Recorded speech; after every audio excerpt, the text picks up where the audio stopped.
Okay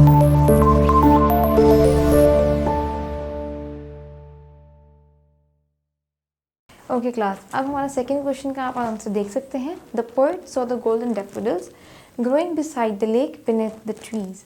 This setting makes one's mood peaceful and tranquilized.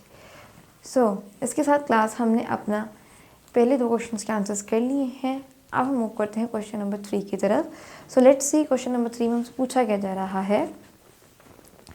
How does the poet describe the daffodils and what imagery does he use to bring them to life?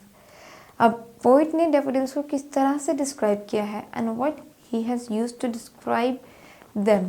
Okay class, so now let's begin with the answer of the question number 3. The poet describes the golden daffodils as dancing in the breeze, tossing their heads in sprightly dance, continues as the stars shine. The poet uses imagery of host of daffodils and continues in the Milky Way.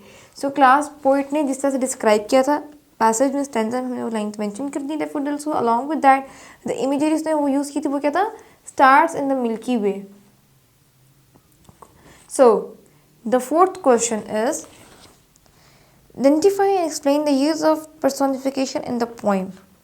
अच्छा class, personification हम poem में क्यों use करते हैं, इसका usage हम देखते हैं. Daffodils are tossing their heads, which means they have portrayed to have heads like human, and poet make dance like humans. So the poet has personified daffodils to enhance the impact of golden flowers. So class, personification हमने use की है and why we have used, और जो personification हमने use किया था उसका meaning हमने आपको बता दिया है. और personifications are used in the poems. Further personification क्या होती है and what is and how it is being used in the points हम इसको डीपली डिस्कस करेंगे in the grammatical portion. Okay class, but for now this is the answer of the question number 4. Now let's move towards the question number 5. What is the effective rhyme scheme on the poems rhythm and flow. So class, इसमें basically हमने बताना है कि जो rhyme scheme हम use कर रहे हैं हमारी पोइम में हमने कुछ राइमिंग वर्ड्स यूज़ किए होंगे. तो उस राइमिंग स्कीम का, वो राइमिंग वर्ड जो हमने यूज़ किए हैं वो स्कीम बनाना, उनका पर्पस क्या होता है, व्हाट इम्पैक्ट और effect these rhyming schemes are having. So let's move towards the answer of this question.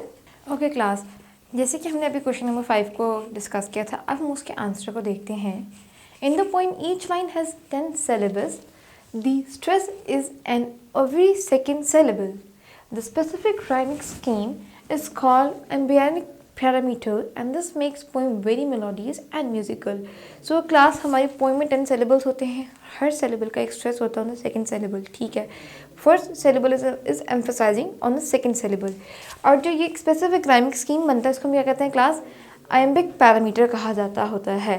और इसकी वजह से जो पोइम होती है वो काफ़ी मेलोडियस और म्यूजिकल भी साउंड करती है. ठीक है जी. Now let's move towards the question number 6. So let's read the statement of the question number 6.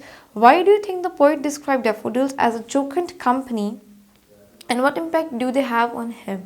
So poet ने डैफोडिल्स को एक जोकेंट कंपनी के साथ क्यों रिजेंबल किया, उन्होंने इसको क्यों बोला ऐसा. So let's see. Because the poet feels that these flowers are like companion that bring happiness. They remove the poet feelings of loneliness. तो इसका आंसर आपको पता चल गया है, क्योंकि जो जोकेंट कंपनी का मतलब जैसे आपको याद हो, इसका मतलब होता है cheerful company, and daffodils give a very cheerful company. They tend to bring a happiness to him and it removes the loneliness feeling of the poet. Okay class, now let's move towards the question number 7. The poet mentions the bliss of solitude. What do you think he means by this and how do the daffodils contribute to this feeling? Okay, bliss of solitude. Bliss का मतलब class क्या था, खुशी, and solitude क्या मतलब होता है, तन्हाई. यानी तन्हाई की खुशी में उसने किस तरह से contribute किया daffodils ने. अब हम इसके आंसर को देखते हैं. The poet means solitude which is a kind of happy loneliness. Solitude जिसमें यहाँ पर बोला है, solitude का मतलब होता है वैसे loneliness. But in our context, the solitude means happy loneliness because such loneliness connects one with the nature. क्योंकि उसकी इस तन्हाई ने उसको nature के साथ कनेक्ट किया था, उसको एक रिलेशन, एक बॉन्ड बिल्ड किया था. The daffodils are a source of connection, so they are also called as bliss of solitude. ठीक है जी क्लास, डैफोडिल्स ने कनेक्शन बनाया था, इसकी वजह से उनको ब्लिस ऑफ सॉलिट्यूड कहा जाता है. ओके जी, this was all in our today's lecture. Now till then अगर आपको किसी भी किस्म की क्वेरी हो रही हो, कुछ आपको समझ ना आ रहा हो कोई question, you can go through the previous lecture और you can go through the translation of the stanzas as well. Okay class, this was all in today's lecture. Till then, Allah Hafiz.